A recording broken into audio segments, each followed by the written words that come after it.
Aujourd'hui, nous allons étudier une notion d'arithmétique qui est le PGCD. Alors, que signifient ces quatre lettres PGCD prises dans cet ordre? Eh bien, ce sont les premières lettres de quatre mots qui forment une expression. Cette expression est la suivante: plus grand, commun, diviseur. Commun diviseur. C'est un peu bizarre de dire commun diviseur, on aurait plutôt envie de dire diviseur commun. Mais cette expression, plus grand commun diviseur, PGCD, vient du vieux français, puisqu'on a étudié le PGCD depuis le XVIe et le XVIIe siècle. Et en vieux français, on avait l'habitude de mettre certains adjectifs avant les noms qu'ils qualifiaient. En français moderne, donc, on dirait plus grand diviseur commun. Et on a gardé l'expression PGCD, même si en français moderne, on dira plus grand diviseur commun. Alors, qu'est-ce que le PGCD? Comme son nom l'indique, il y a l'adjectif commun, et qui dit commun suppose que ça concerne plusieurs choses. Les choses qu'on étudie en arithmétique, ce sont des nombres entiers. Donc, on va se donner plusieurs nombres entiers, deux nombres entiers. Par exemple, les nombres 8 et 12. Alors, quelle question on pourrait se poser à propos de 8 et de 12?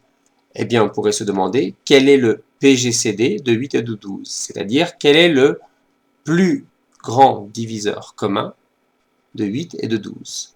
Pour trouver les diviseurs de 8 et de 12, il faut regarder les tables de multiplication.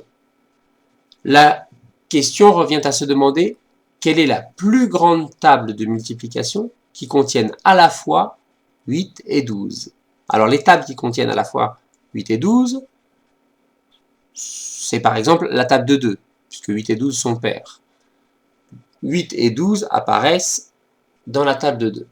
Mais il y a une table plus grande qui contient à la fois 8 et 12, c'est la table de 4. C'est d'ailleurs la plus grande des tables qui contiennent à la fois 8 et 12. On dira donc que le PGCD de 8 et de 12, c'est 4. Maintenant que vous avez compris cet exemple à partir des tables de multiplication, posons-nous la question du PGCD de 10 et de 15, c'est-à-dire qu'on se demande quelle table de multiplication contient à la fois 10 et 15, et quelle est la plus grande table de multiplication qui contienne ces deux nombres. C'est évidemment la table de 5. 10 et 15 appartiennent à la table de 5, et c'est la plus grande table qui contienne ces deux nombres. Le PGCD de 10 et de 15 est donc 5. Autre question, quel est le PGCD de 12 et de 6? Alors là, il y a plusieurs tables qui contiennent à la fois 12 et 6. 12 et 6 sont des nombres pairs, donc ils sont dans la table de 2. Ce sont aussi des multiples de 3, ils sont dans la table de 3. Et ce sont des multiples de 6, puisque 12 c'est 6 fois 2, et 6 c'est 6 fois 1. Eh bien, la plus grande table qui contienne à la fois 12 et 6, c'est la table de 6. Le PGCD de 12 et de 6, c'est 6. Encore une question concernant le PGCD. Quel serait le PGCD de 16 et de 21? Alors 16, on sait par exemple que c'est 4 fois 4, et 21, on sait que c'est 3 fois 7. 4 fois 4, 3 fois 7, on a l'impression qu'il n'y a aucun rapport entre ces deux résultats de produit. 16 et 21 ne sont dans aucune table commune, en dehors évidemment de la table de 1, puisque la table de 1 contient tous les nombres. Eh bien, le PGCD de 16 et de 21, c'est 1. On dit dans ce cas que les nombres 16 et 21 sont des nombres premiers entre eux, mais nous verrons cette expression dans un deuxième chapitre d'arithmétique que nous ferons plus tard dans l'année. Maintenant, je voudrais qu'on se pose la question à l'envers. Peut-on trouver un PGCD, par exemple, qui serait égal à 8? Évidemment, il y a plein de possibilités de réponse à cette question. Un PGCD qui serait égal à 8, par exemple, le PGCD de 8 et de 16 est égal à 8. Autre réponse possible, le PGCD de 16 et de 24, c'est 8. Maintenant que nous avons vu quelques exemples de PGCD assez faciles à deviner, on va aller un peu plus loin et on va étudier une notation mathématique. La notation mathématique du PGCD, eh bien c'est la suivante. On écrit donc ces quatre lettres, plus grand diviseur commun, même si on écrit PGCD, on met des parenthèses et un point-virgule, et on met les nombres concernés, les deux nombres concernés.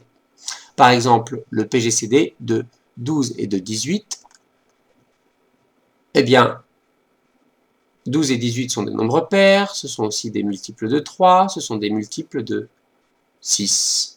Et 6, c'est la plus grande table qui contienne 12 et 18. Donc le PGCD de 12 et de 18, c'est 6.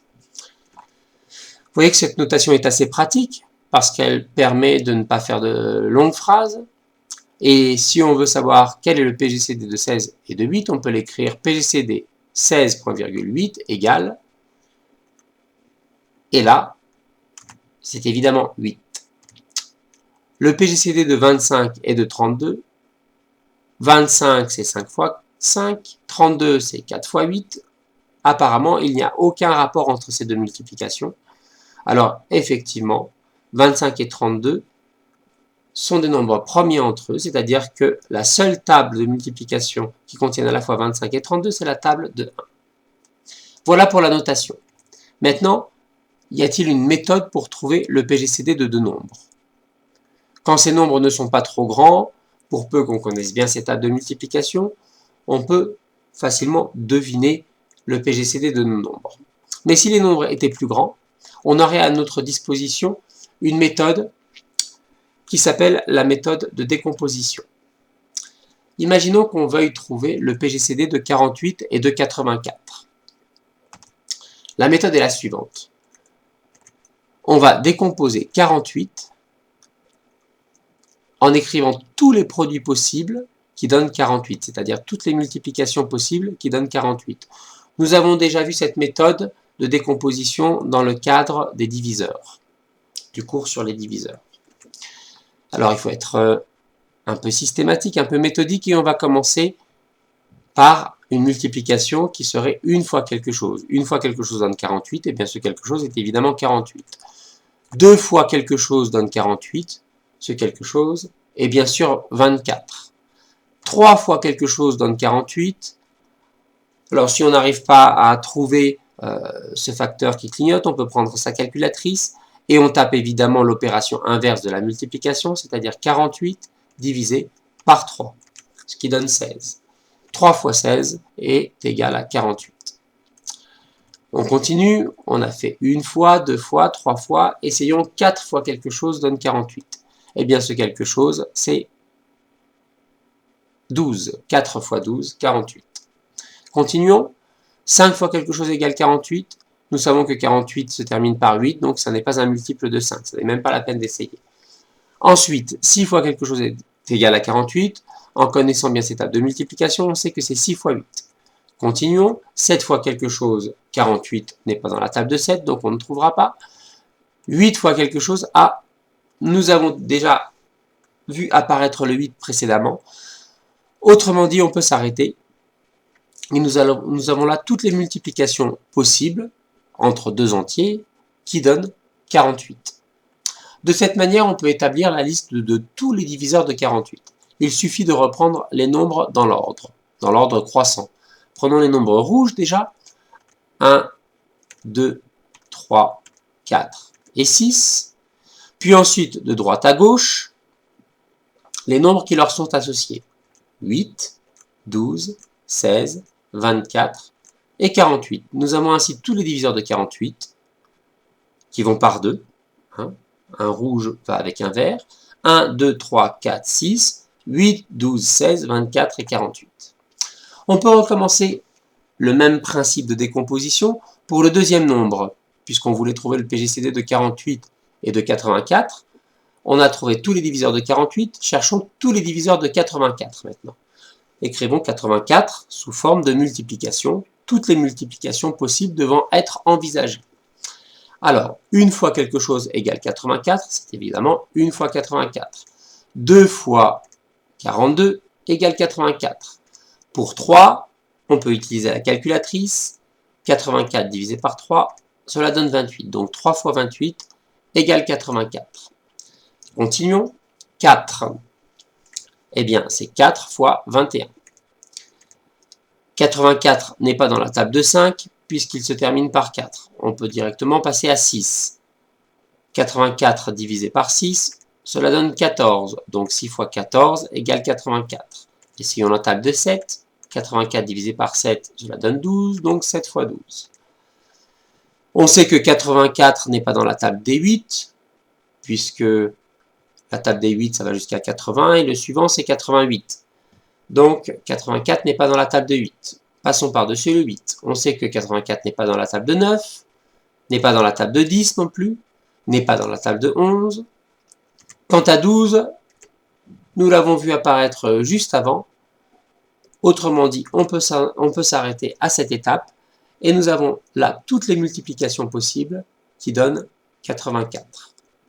Si on remet les facteurs dans l'ordre, on va avoir les diviseurs de 84 qui seront 1, 2, 3, 4, 6 et 7, puis les facteurs qui leur sont associés, 12, 14, 21, 28, 42 et 84. Ainsi, nous avons établi la liste de tous les diviseurs de 48 en rouge et la liste de tous les diviseurs de 84 en bas en vert. On cherche le plus grand diviseur commun. Quels sont les diviseurs communs à 48 et 84? Nous avons 1, 2 fait partie des deux listes, 3 aussi, 4 fait partie des deux listes, 6, et puis ensuite, nous avons le nombre 12. Regardons s'il y en a un après. Non, apparemment c'est le plus grand. Nous avons donc établi que, finalement, le PGCD de 48 et de 84, eh bien, c'est ce 12 là. Voilà. Voilà cette méthode de décomposition pour trouver le PGCD de deux nombres. Alors cette méthode est facile d'emploi pour des nombres qui ne sont pas trop grands. Dès que nous aurons affaire à des nombres plus grands, il faudra trouver d'autres méthodes, mais nous les verrons dans un chapitre ultérieur. Et ces méthodes ont pour nom la méthode par soustraction successive et la méthode par division euclidienne.